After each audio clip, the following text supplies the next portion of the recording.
la structure sociologique d'un parti politique. La structure sociologique d'un parti politique. Chers amis, bonjour. Germain Sewé. Pourquoi certains partis politiques résistent aux crises tandis que d'autres s'effondrent aussi facilement? Pourquoi? Parce que ils reposent sur un équilibre subtil entre des profils variés, chacun jouant un rôle déterminant dans leur fonctionnement et dans leur survie. Souvent, dans les partis, on se pose des questions. Celui-ci fait quoi ici? Pourquoi tel est comme ça? Pourquoi le président prête attention à ces gens de peu de conviction? Tel est trop mouton, tel est, je vais dire, va-t-en-guerre, etc. etc. On ne comprend pas souvent, et bien souvent, certaines choses. Eh bien, on va mieux comprendre aujourd'hui. On va mieux comprendre aujourd'hui certaines choses. Chers amis, c'est pourquoi nous allons visiter les différents piliers sociologiques d'un parti politique, c'est-à-dire les forces vives du parti, l'équilibre des rôles politiques au sein du parti, ou encore les profils des membres d'un parti politique, de tout parti politique. Qui fait quoi? Qui fait quoi? Chers amis, un parti politique est une organisation structurée où chaque acteur joue un rôle spécifique et important pour assurer son fonctionnement, pour assurer son efficacité. De l'élite intellectuelle aux militants les plus radicaux, chaque catégorie contribue à la dynamique du groupe. À la dynamique du groupe. Alors, parlons de l'élite intellectuelle, c'est-à-dire la matière grise du parti. L'élite intellectuelle, la matière grise du parti. Les intellectuels, c'est-à-dire les experts, les spécialistes, occupent une place stratégique. Une place stratégique. Ils conçoivent les politiques, ils conseillent les dirigeants et orientent les choix du parti. Leur expertise légitime les décisions et donne des arguments solides pour convaincre l'opinion publique, pour convaincre les partenaires. C'est eux qui mènent les grandes réflexions. C'est eux qui mènent les grandes réflexions. Alors, chers amis, parlons maintenant des faucons du parti ou la ligne dure du parti, les faucons du parti. Les faucons représentent l'aile dure, souvent perçue comme intransigeante. Ils défendent les positions du parti avec vigueur, n'hésitant pas à s'opposer frontalement à l'adversaire. Bien que critiqués, leur rôle est essentiel pour maintenir la cohésion interne et pour éviter toute concession perçue comme, je veux dire, comme une faiblesse, bien une compromission.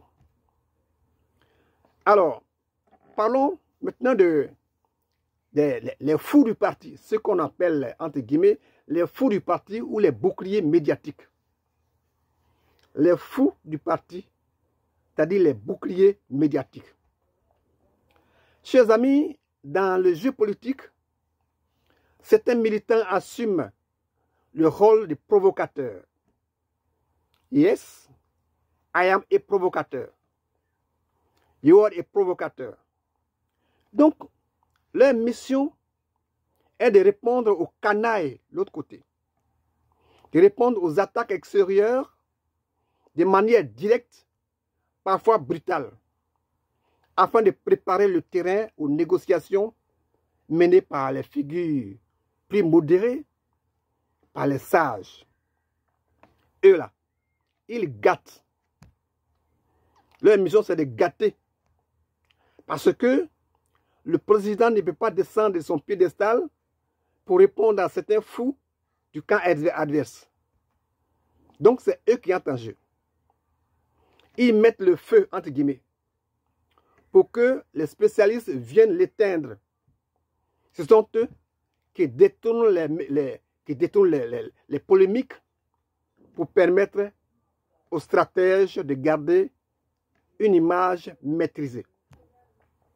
Voilà donc le rôle de ces fous-là. Alors, il y a aussi les inconditionnels ou la base fidèle dont les moutons, entre guillemets. Les inconditionnels, c'est-à-dire la base fidèle dont les fameux moutons. Chers amis, qu'ils soient instruits ou non, les inconditionnels restent fidèles au parti. Ce sont le parti ou rien. Le parti ou rien. Peu importe les circonstances. On a raison, on n'a pas raison, et ils sont derrière le parti. On les qualifie parfois et ailleurs des moutons. De moutons, parce qu'ils suivent aveuglément la direction. Pourtant, leur loyauté inébranlable constitue la véritable force électorale, garantissant la mobilisation lors des scrutins. On peut compter sur leur loyauté. C'est ça, les moutons. Chers amis, il y a aussi les sages du parti, ou les garants de l'équilibre. Les sages ou les garants de l'équilibre du parti. Les sages incarnent la tempérance et la diplomatie. Ils incarnent la tempérance et la diplomatie. Ils interviennent pour apaiser les tensions, pour négocier et pour ramener le parti à la raison en cas de crise. Leur autorité morale leur confère un rôle de médiateur indispensable pour maintenir l'unité. Pour maintenir l'unité, les sages. Alors, il y a aussi les opportunistes que nous appelons les navigateurs du parti. Les opportunistes que nous appelons les navigateurs du parti. Mais les navigateurs du pouvoir.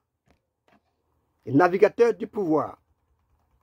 Chers amis, ces membres ne sont pas attachés idéologiquement au parti, mais ils voient une opportunité de carrière ou d'influence. Oui, on ne fait rien pour rien. Ils viennent pour quelque chose. Donc, ils peuvent être des cadres, des financiers ou des personnalités politiques, je veux dire publiques, qui rejoignent donc le parti lorsque celui-ci est en position de force. Oui. Et leur soutien est souvent conditionné aux avantages qu'ils en tirent. Bien que critiqués pour leur manque de conviction, ils apportent des ressources financières. Ils apportent des réseaux stratégiques et parfois ils apportent une capacité à élargir l'audience du parti. Oui, en compensation. Alors, chers amis, il faut préciser que cette catégorie joue un rôle quand même ambigu.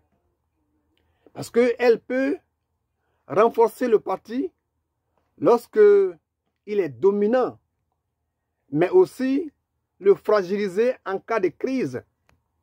Parce qu'il faut le savoir, que ses membres sont les premiers à partir si le vent tourne. C'est ça aussi. Alors, chers amis, que pourrons-nous dire en conclusion, sinon que ces profils forment un équilibre indispensable.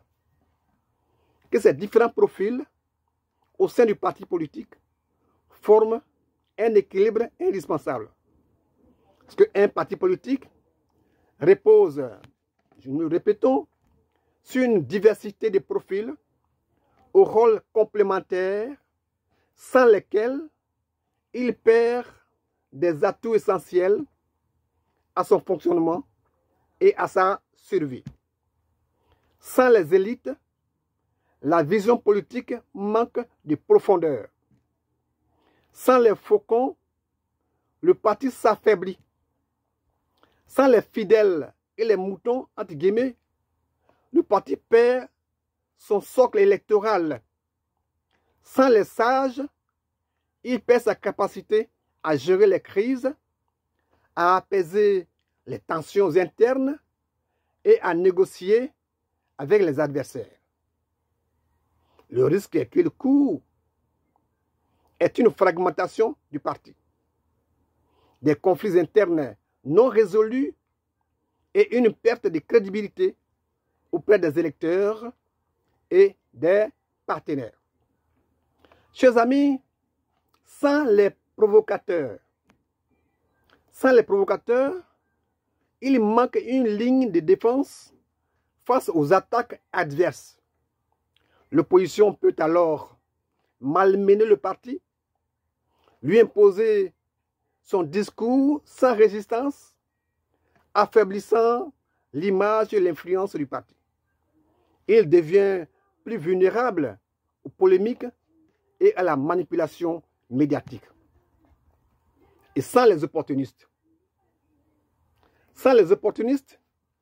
le parti se prive de ressources financières, des réseaux stratégiques et d'alliances utiles pour élargir sa base.